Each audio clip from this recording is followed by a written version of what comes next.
Hey everyone, welcome back to my channel. In today's video, I'm going to show you how to change Hindi language to English language without changing the country on Amazon. So without any further ado, let's get started.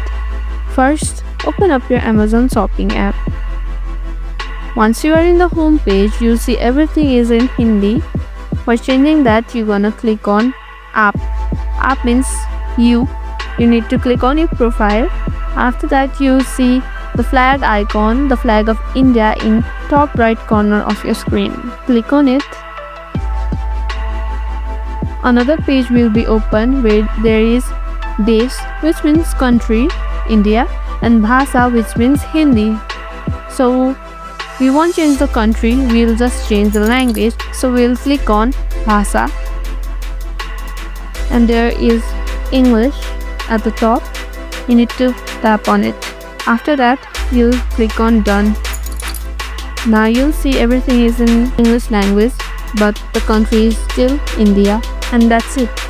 Thank you for watching. If you like this video, don't forget to like, share, subscribe, and also hit on that notification bell icon so that you won't miss any of our videos.